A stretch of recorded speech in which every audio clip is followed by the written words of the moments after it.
The town of Glasgow sat quietly between two pine-covered ridges, a place where time seemed reluctant to move forward. The streets were narrow and cobblestoned, the houses painted in soft pastels and framed by weathered fences. In the heart of town stood the town square, where the bakery, the flower shop, and the old cinema had been fixtures for generations. Everyone knew everyone.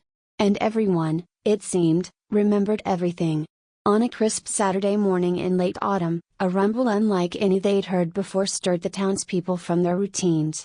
Mrs. Helbridge, who ran the bakery, was in the middle of rolling out cinnamon rolls when she paused and looked out the window. What on earth? Down the quiet main street, a sleek, black electric vehicle rolled slowly toward the square, gleaming beneath the sun. It didn't belong, not to the town, not to the people, not to the story they'd built for themselves over the years. The car moved with intention, its tinted windows reflecting the rows of curious eyes now peeking from shop doors, porch swings, and behind curtains. Inside the vehicle sat a woman in her early 30s. Her brown hair was pinned in an elegant twist, and a pair of dark glasses shielded her expression. But her jaw was set firm, and her grip on the steering wheel trembled, barely perceptible, but there. Every turn she made, every glance at a street sign, told her this was still the same town she once knew. And yet it was different now. Or perhaps she was. She turned onto Glasgow Hill Road, a steep winding street that led to the highest point in town. There, looming like a sentinel from a forgotten era, stood the once grand Alderwood estate. Locals called it the Crest House, white pillars, arched windows, a long veranda. It had been unoccupied for years. Too expensive to maintain, too tainted by scandal to attract a buyer. Until now. The woman parked at the gate. The gravel crunched beneath her boots as she stepped out. Her coat was long, black, tailored. She moved with the composed elegance of someone who had learned, over time, how to hide her scars. But anyone watching closely might have seen it, the way she paused at the iron gate, how her breath caught as she looked at the front door. The real estate agent was waiting for her, nervous, fumbling with paperwork. She didn't haggle. Didn't blink at the price. She signed the deed in sweeping strokes, wired the payment instantly, and handed over the pen with finality. "It's yours now," the agent said, half in disbelief. The woman nodded. It always was. By the time she drove back down the hill, word had already begun to spread through Glasgow. Someone bought the Crest House. They paid in full, no negotiation. A young woman, dressed like she came straight from a city fashion magazine. Theories bloomed as fast as gossip could fly. She's probably a tech millionaire. Or a celebrity hiding out. But no one guessed the truth. Not until she returned the next day, this time on foot, and walked into the bakery to buy a loaf of bread. She removed her sunglasses. And the room fell silent. Standing there, in the exact place she'd once been shunned, was Mara Ellison. The girl who'd vanished 10 years ago, under suspicion of the one thing the town couldn't forgive. Mara. Her name rang like an echo through the minds of the townspeople. A decade earlier, she had been 17, bright, reserved, working as a housekeeper in training at the Alderwood estate. Back then, the home belonged to the Winford family, a name that held wealth, influence, and old money pride. Mara's parents, the Ellisons, were well-respected townsfolk. Her father was a mechanic with a reputation for honesty, her mother taught piano lessons in their small cottage just off the square. The family was modest, hard-working, and known for their generosity. And then, one summer afternoon, a priceless heirloom necklace, the Winford sapphire, disappeared. There was no evidence. No camera. No witness. Only timing. And suspicion. And that was all the town needed. The Winfords hinted, the whispers began, and suddenly, the Ellisons were no longer invited to Sunday markets or book club meetings. Piano students quietly withdrew. Cars stopped showing up at the garage. No one said it outright, but everyone had decided. It had to be Mara. Her family insisted otherwise. Mara herself remained silent, bewildered and heartbroken. But when the harassment intensified, rocks through windows, silent phone calls, she packed a single suitcase and disappeared into the night. No note. No destination. Just gone. And Glasgow never saw her again. Until now. Standing in the bakery, the loaf of bread in her hands, Mara met the stares of those who had once turned their backs on her. She gave a soft smile. "Hello, Mrs. Halbridge. You still use that cinnamon spice from Verona?" The older woman blinked, stunned. "Why yes, I do. It was always my favorite." Then she paid in cash, said thank you, and walked out. By the end of the day, the entire town was buzzing with the same question: why was she back? More importantly, how? She hadn't just returned, she had purchased the very house at the center of her downfall. The same estate where the Winford family had once employed her. The very scene of the crime she was never convicted for but always blamed for. How did a former housekeeper end up wealthy enough to buy the Crest house?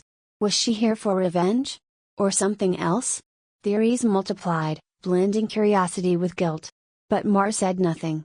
She walked the streets like a ghost returned to life, poised, distant, and unbothered by the glances cast her way.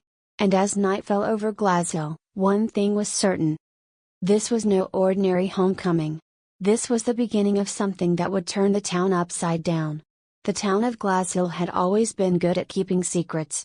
Or at least, at pretending not to see them. But now that Mara Ellison had returned, secrets didn't stay buried for long.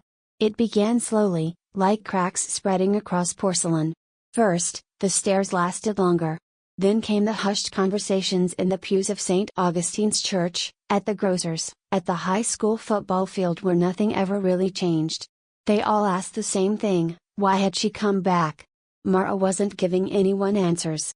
She walked the streets calmly, sometimes stopping to look at old shops that had changed names, sometimes lingering outside the town library, where she used to spend hours with her nose buried in dusty biographies. But what people noticed most wasn't her silence, it was her certainty. She moved like someone with purpose. As though she wasn't here to ask for forgiveness, but to reveal something. The second wave of whispers began 3 days later. A letter, anonymous, typed, and left on the steps of the mayor's office, circulated quickly among the town's elite. It contained one name. Edward Winford. The same Edward who had once claimed the Winford sapphire was stolen under Mara's watch.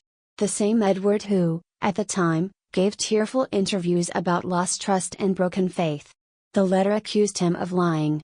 Of framing someone he knew couldn't defend herself. Of gambling debts. Of secrets in the family no one wanted aired. At first, Edward brushed it off. Ludicrous, he said on record. Some childish prank meant to stir up drama. His voice carried the same silky arrogance that had always allowed him to walk just ahead of the law and the truth. But the rumors were wildfire. They fed on every flammable memory the town had tried to forget. Meanwhile, inside the Crest house, Mara walked from room to room with quiet reverence. It was strange, she thought, how memory lived in walls. She touched the staircase banister where she'd once slipped while dusting. She paused in the grand dining room, where she used to lay the table under Mrs. Winford's icy supervision. She even stood in the linen closet where she'd been when she overheard the argument, the first one that made her wonder if something darker was going on. Mara didn't come back for revenge. She came for closure. But closure, she knew, was never quiet. On the 5th day of her return, Mara invited just one person to visit her at the Crest house. Her parents. They arrived just before sunset, in the same rusted sedan her father had been repairing for years. Eleanor and Grant Ellison stepped out with hesitation in every movement. Mara met them at the veranda steps. Her mother's face crumpled at the sight of her, and Mara caught her in a long embrace. "I wasn't sure if you'd still want us to come," Eleanor whispered. "I bought this house for us," Mara said softly. "You belong here more than they ever did." Inside, she served them tea in porcelain cups left behind by the Winfords, ironic, but somehow fitting. Her father took it all in, the high ceilings, the refurbished chandeliers, the paintings she'd chosen to replace the pretentious ones that once hung. "I can't believe you own this place," Grant said, shaking his head. "I couldn't believe it either," Mara replied, "until I wired the money." Eleanor leaned forward, her eyes searching her daughter's face. "Are you happy?" Mara was quiet. "I'm at peace," she said at last. "That's close enough for now." Later that night, Mara sat alone in the study, the fire casting golden light across the floorboards. She opened her laptop and pulled up a document titled, Archive, The Sapphire Truth. Inside were photos, scans, statements, and a confession. A confession she had waited 10 years to receive. 6 months ago, out of the blue, she'd gotten an email from someone calling themselves GW. The message was short: "You were never meant to be blamed." He panicked. "I should have said something then." Attached was a voice recording. Edward Winford. Drunk, slurring, but clear. "She didn't take the necklace. Hell, I took it, pawned it. Mara just got in the way. Should have handled it better. But my father, he said let it go. Bury it. No one would believe her anyway." Mara hadn't responded. Instead, she waited. And planned. And returned. She knew exposing Edward wouldn't erase the damage done to her family. The lost jobs. The cold shoulders. The shame they were forced to carry like a second skin. But it could clear their name. And that was enough. The next day, Mara printed copies of the audio transcript and delivered them, discreetly, to the local paper, the police department, and the mayor's office. She said nothing to anyone. She didn't have to. By that afternoon, Edward's lawyer released a statement: "Mr. Winford has been unwell for some time. These allegations, if true, represent a moment of lapse, not malice." But the town didn't buy it. They remembered too much. For the first time in a decade, people began to stop Mara on the street. To speak. To apologize. To ask. At first, she met them with politeness. Then patience. But never bitterness. Because Mara understood something most of them didn't.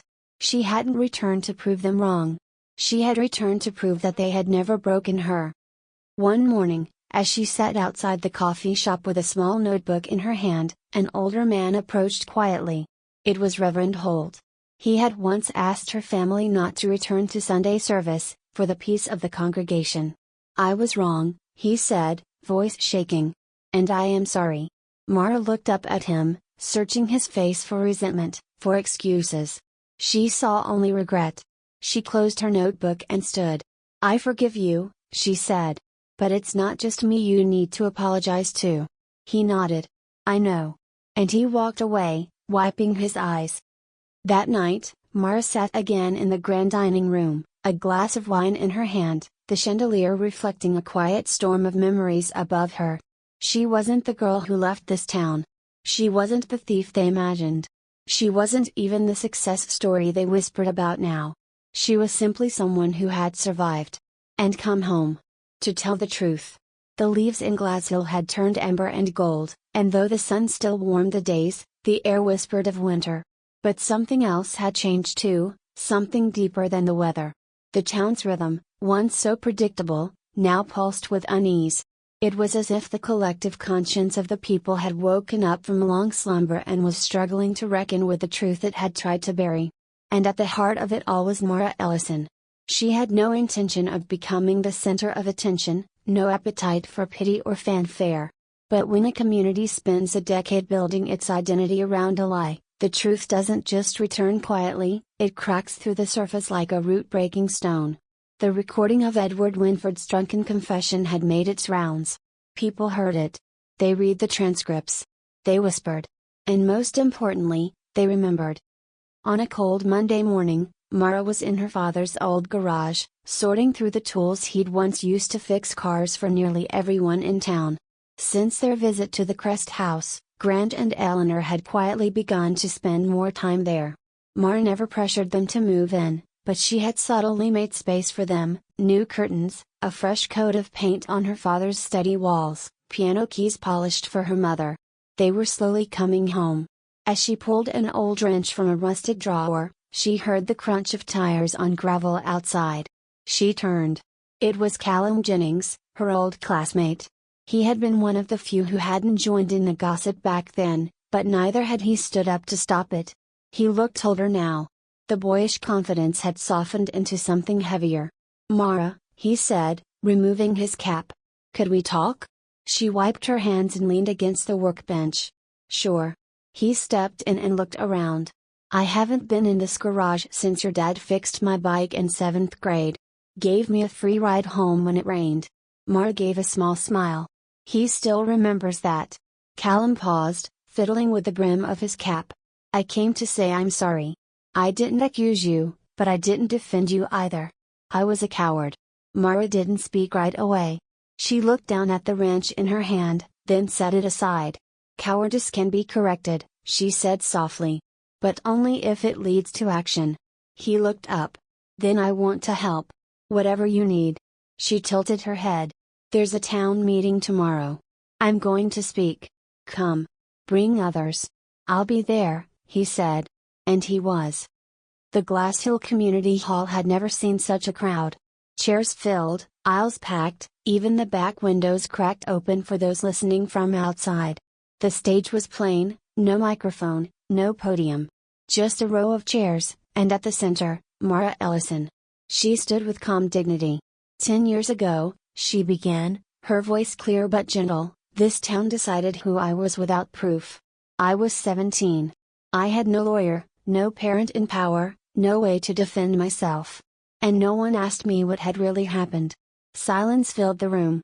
They said I stole something, a sapphire necklace. It wasn't true. But the truth didn't matter. What mattered was fear. Gossip. Power. She paused, letting her words settle like dust after a storm. A few months ago, I received evidence that Edward Winford was the one who took the necklace.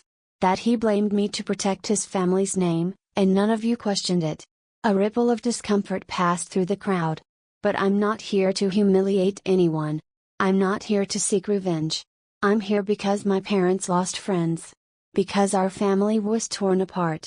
Because I was driven away by silence, not just slander. Mara's voice cracked slightly, but she pressed on. And now, I've come back.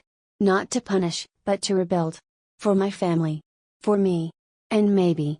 For all of you, too. She stepped back, allowing the silence to swell. Then from the audience, a woman stood. Mrs. Langley, who had once led the church choir and whispered most of the town's worst rumors. I'm sorry, she said, voice trembling. I was wrong. I see that now. Another man stood. Then another. People began to speak, not all with eloquence, but with sincerity. Regret. Mara didn't need their apologies, but she let them come. Because sometimes, saying it out loud was the only way to break a cycle. The next morning, Mara walked alone to the outskirts of town where the old river path twisted through the birch trees. There, she found a boy waiting. Not a boy in age, but in posture, in shame. Edward Winford. He stood with his hands shoved deep in his coat pockets, his eyes shadowed by fatigue. They told me you might come, Mara said calmly. I figured I owed it to you. Mara nodded. For a long moment, neither spoke. Finally, Edward looked up. I never thought you'd come back. You hoped I wouldn't, she replied. He flinched. That too. I heard the confession, she said. The one you drunkenly sent your cousin. I guess guilt doesn't stay buried forever. Edward swallowed. I was young. And scared. And my father, he said if we blamed you, it would go away. Mara's voice was quiet but firm. And it did. For you. He didn't deny it. I'm sorry, he whispered. She met his eyes. I believe you. But I don't forgive you. Not yet. That's something you'll have to earn, not expect. He nodded. Then she added, but I hope you try.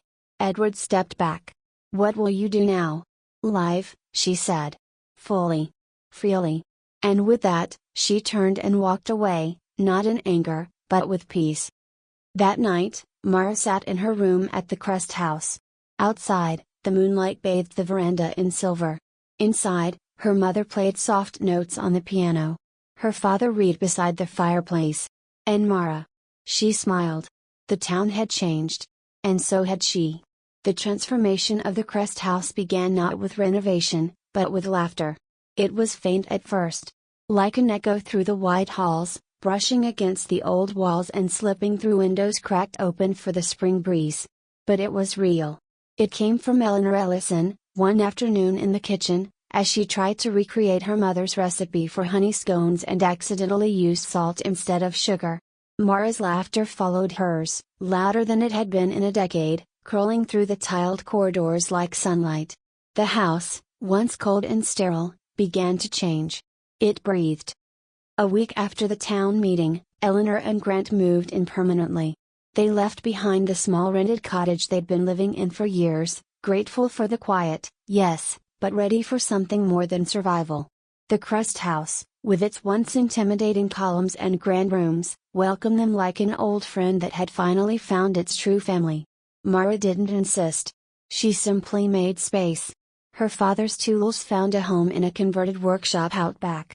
Her mother's piano, long stored in someone's attic, was returned to the parlor where it belonged.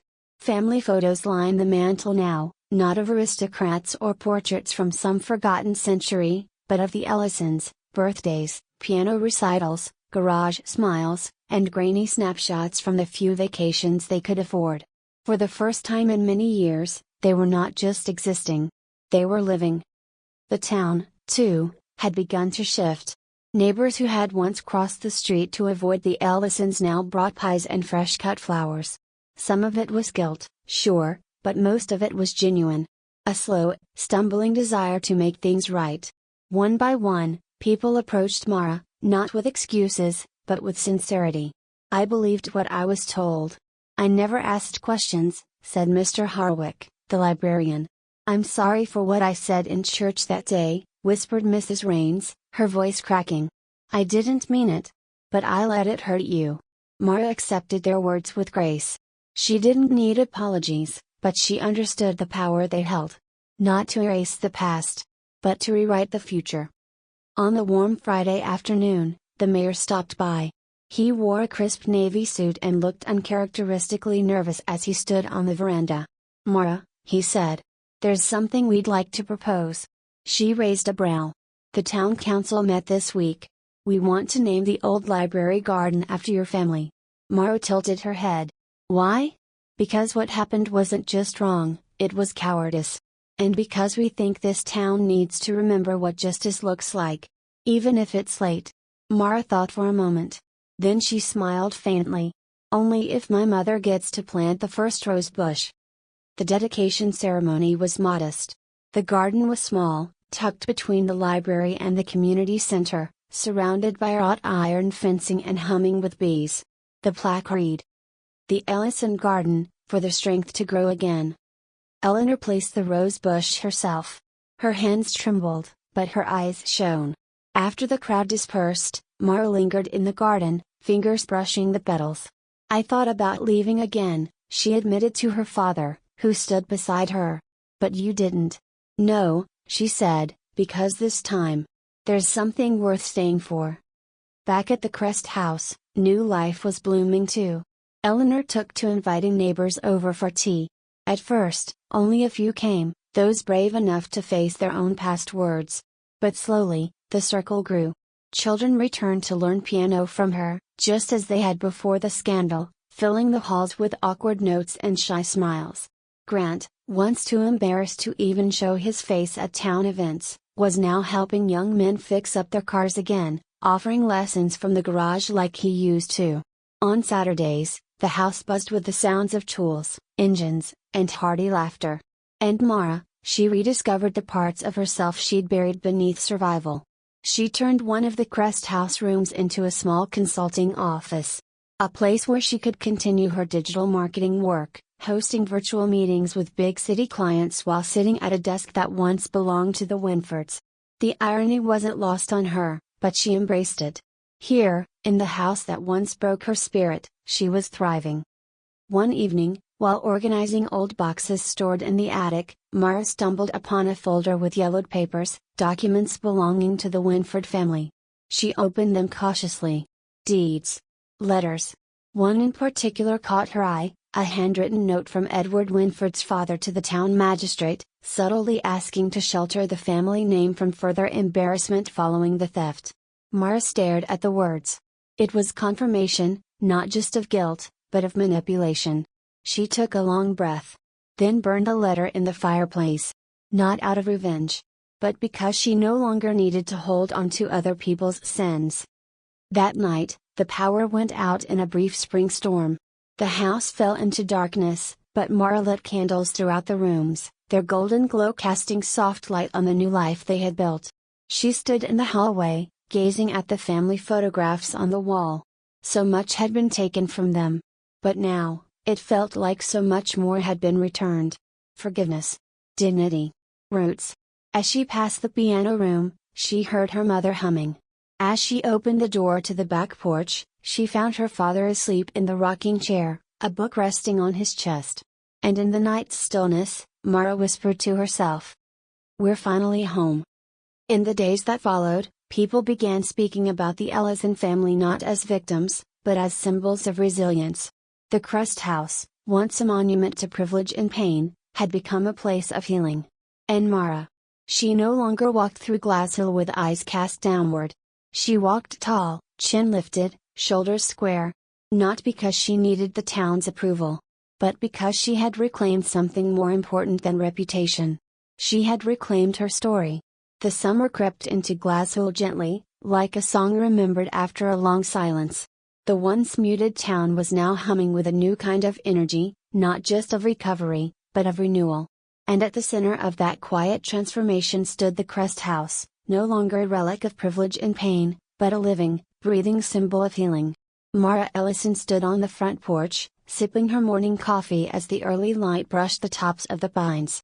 The town below was just beginning to stir. A dog barked somewhere in the distance. A bicycle bell chimed. It had been nearly 6 months since she returned. And everything had changed. Not in dramatic bursts, but in the slow, meaningful ways that actually matter. The town no longer whispered her name in hushed tones. They said it now with respect. With memory. With warmth. The past hadn't been erased, but it had been understood. And that made all the difference. Mara's parents had fully settled into their new roles in the house.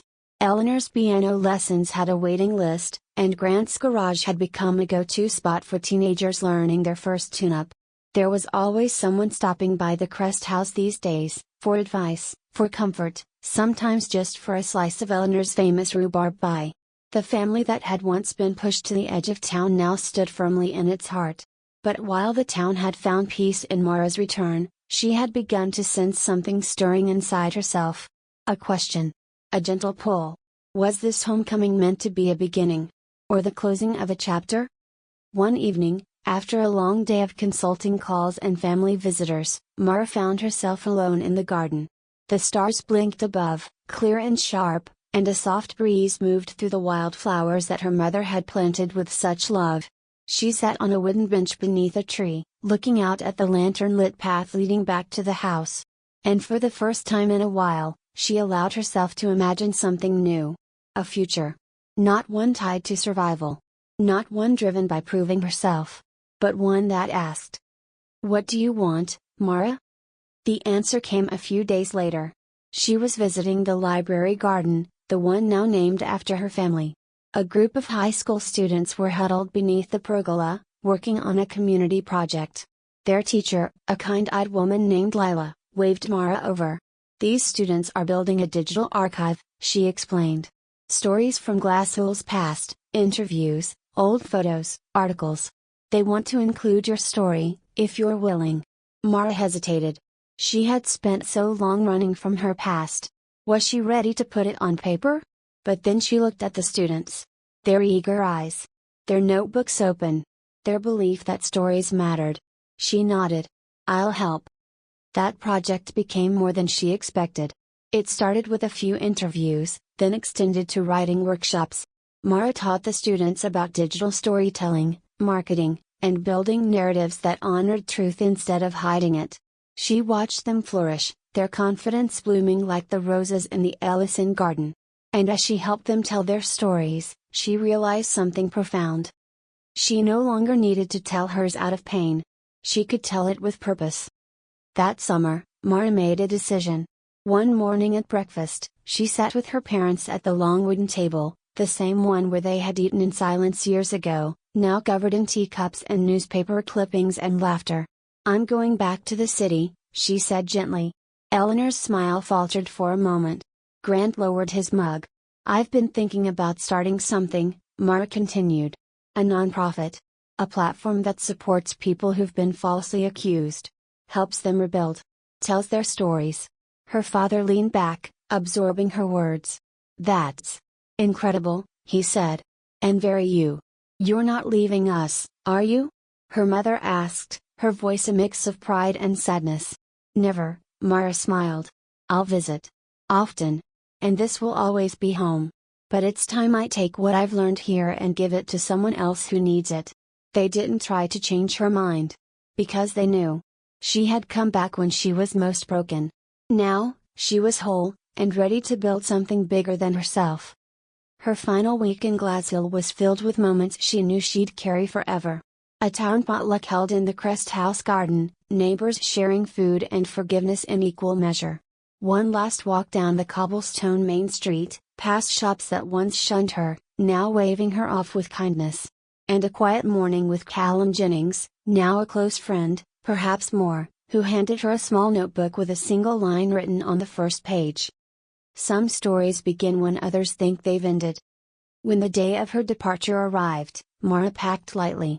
The rest, her memories, her purpose, her strength, was already a part of her. Eleanor tucked a warm pastry into her bag. Grant stood at the door, rubbing his hands together, his eyes glistening. "You made this house whole again," he said. "And not just this one." They embraced. No tears this time. Just gratitude. And then, she was gone. In the months that followed, word of Mara's foundation began to spread. Reclaimed Voices, it was called. Its mission was simple: amplify the stories of the wrongly accused, and help communities learn how to heal after harm. Her first campaign featured not herself, but another young woman from a rural town whose life had been shattered by assumption. Mara worked late hours. She traveled. She taught. And everywhere she went, she carried a piece of Glasshill with her. Because what she had found there wasn't just justice. It was home. 1 year later, on the anniversary of her return, Mara came back to visit. The Crest House looked brighter than ever, children playing in the yard, fresh paint on the shutters, her parents waiting with open arms. She walked through the door. And felt it. Not like a comeback. But like a continuation. That night, as stars blinked once more above the hills of Glasshill, Mara stood on the veranda alone, looking out over the town that had once exiled her, and now had honored her. She reached into her coat and pulled out the old photograph, the one from her teenage years, once torn at the edges by time and pain. She placed it in a new frame, beside one of the Ellison family, smiling in the Crest House garden. 2 lives. 1 legacy. And with a deep breath, she whispered, "I forgive you." To the town. To herself. To the girl she used to be.